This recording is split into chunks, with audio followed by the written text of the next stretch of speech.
Welcome back to DFS Rebels for the Week 2 slate of Sunday games. It's your boy Dante, back at it with my colleague, my friend, Mr. Rob. As per usual, we'll be going through the players we believe will have the biggest impact on their games and will help you fill out those pockets. So with that being said, it's time to join the rebellion. Oh, Mr. Dante, what's up? Mr. Rob, how are you doing this week? Doing good, doing good.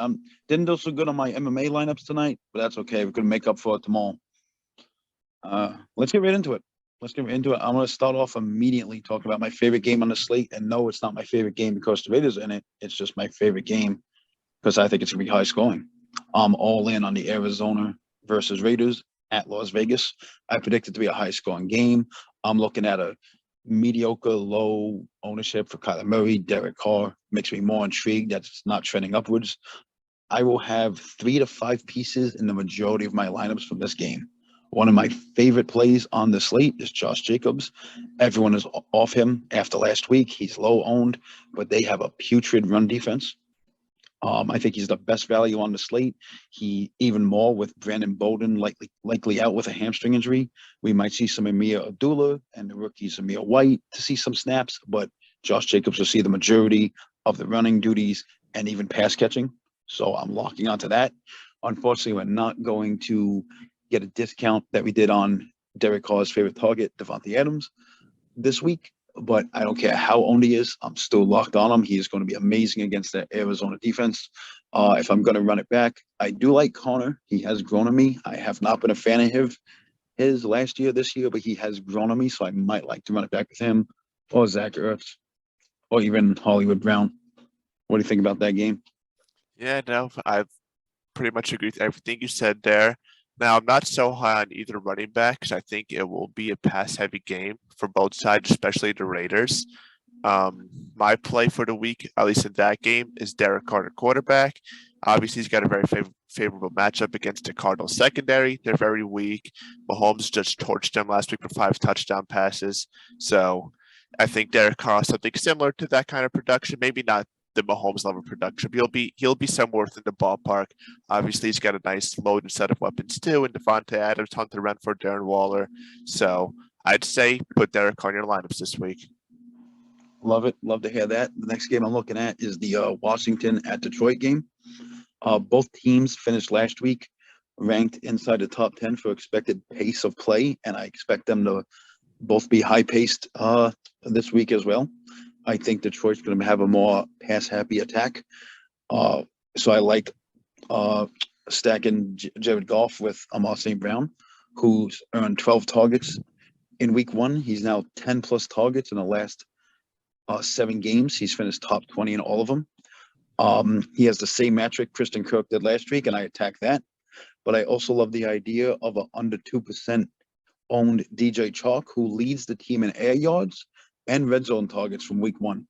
I don't like chasing points, but he is going up against Kendall Fuller and William Jackson, which is just a cupcake matchup. If I'm running that back, I really like a pretty low-owned Terry McLaurin, because that Lions secondary is pretty trash, except for like one guy. I think they're going to play a lot of press man coverage, which Terry McLaurin just destroys his whole career. If I'm going to go anywhere else in Washington, I'm off Dodson because everyone's on him, but I might like the Curtis Samuel. What do you think? So yeah, I like everything you said there too, especially in terms of the Commanders side of the ball. The Commanders offense. I do like Terry this week. Now I think he's priced a little higher. He might be a little lower owned this week. But my thing that I'm going to watch out for Terry is that he's probably going to draw that Jeff Okudah matchup. And the reason why that's so relevant for me is because Jeff Okudah pretty much shut down Devontae Smith last week when they played the Eagles. So if Jeff Okudah is going to play anywhere he did like that this week, that he might slow down Terry McLaurin a little more. So that's why for the second consecutive week, I'm keeping my eyes on Jahan Dodson. He's obviously priced at 4,200, which is cheaper than Terry. And a couple of stats I have for Dodson is that he saw the field for about 90% of the Commanders' offensive snaps last week in his debut. and he ran a route in 95.1% of those snaps that he ran. And also, he had those 2 touchdown catches. So it's clear that the Commanders are trying to get him involved in that offense early on in his career. And I think he's the clear number 2 target after Terry McLaurin for the Commanders. So I'd put Jahan Dodson in those lineups for the second straight week. All right, I love that. There's also Zach Ertz. I forgot to mention him earlier on Arizona because I was just thinking about tight ends. I do like Zach Ertz as well. But moving on to running backs that I like, if you want to get really different, I really like the Miami defense this week against Baltimore because Miami has a great secondary. And I love pairing up my defense with a running back. So I do like Chase Edmonds, who saw 73% of the running back opportunities in week 1, 22% more than his 2021 average. Other running backs, you can look at Saquon Barkley. I know you like that I said that. As he saw his best usage since week 16 of the 2019 season. And he led the Giants with 7 targets, 21 routes, and 24 touches. You can also go Cordell Patterson, who saw a career high of 25 touches, earning 84% of the running back opportunities in Atlanta, 36% higher than his 2021 average. What do you think?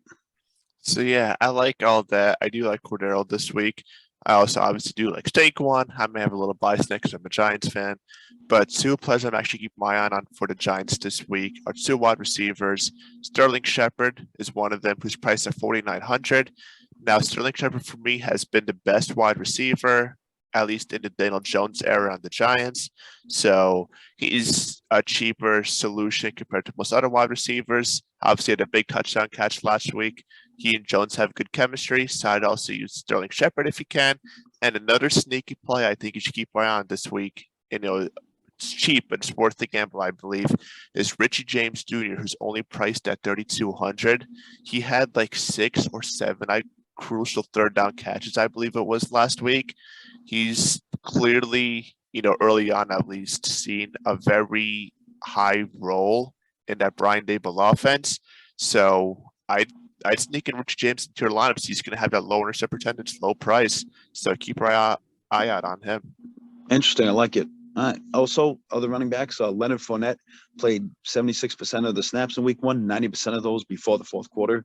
He's now finished top 15 running back in 12 of his last 13 games. I do get scared, though, because when you start giving him a heavy workload, he does get injured. And that also brings me back to the Detroit game because I do like Swift, but he has a questionable tag, and Swift has injury problems going all the way back to college. Is there any defenses you like this week?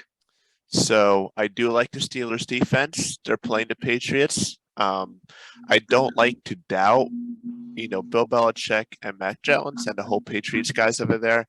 But let's face the facts. They've looked bad in training camp. They've looked bad in preseason defensively. They looked bad last week against the Dolphins.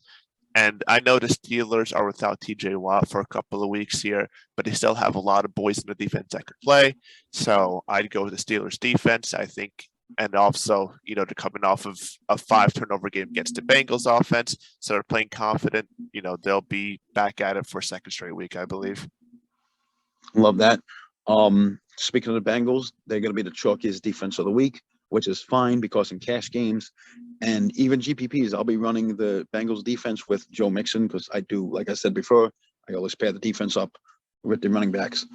Any last plays that you like before we end this? Any tight ends? So I just want to real quick dive into 2 other games we haven't really talked about much. One of them is Jacksonville, Indy at Jacksonville. I have a couple of Indy guys I'd like to talk about since Michael Pittman is hurt. Yep. I keep my eyes on both Paris Campbell, the wide receiver, and Mo Cox, the tight end on the Colts. They both have cheaper prices. Paris Campbell at 3,700, Mo Cox at 3,200. Obviously, they both have a favorable matchup, against a weak Jaguar secondary. And I know they'll be run heavy with Jonathan Taylor this week. And I think Jonathan Taylor is also a good player, even though he's the most expensive running back for a valid reason. But Matt Ryan, he'll throw the ball at some point. So good sneaky options this week if you're trying to save money somewhere. Paris Campbell and Mo Cox. And one other matchup I like to talk about is Tyler Higbee of the Rams. The Rams are defending Super Bowl champs. Obviously, their season didn't get off to a great start against the Bills. So that's why I think they'll be playing motivated. They'll be playing hungry against lowly Falcons defense. Taylor Higbee, price at 4,200, one of Stafford's favorite targets. So I'd also put him into your lineups this week. You know, I love that. The Mo Alley Cox is awesome. I like that for GPP a lot. And of course, Jonathan Taylor for cash games, because you want to keep those cash games so you keep your bankroll up and win that money. Also, you guys, please smash that like button, follow us on Twitter, and make sure you check out the Patreon. Help Dante over there buy some more product for his hair. It's expensive. But you know, that's all for us this week. Make sure you join the rebellion.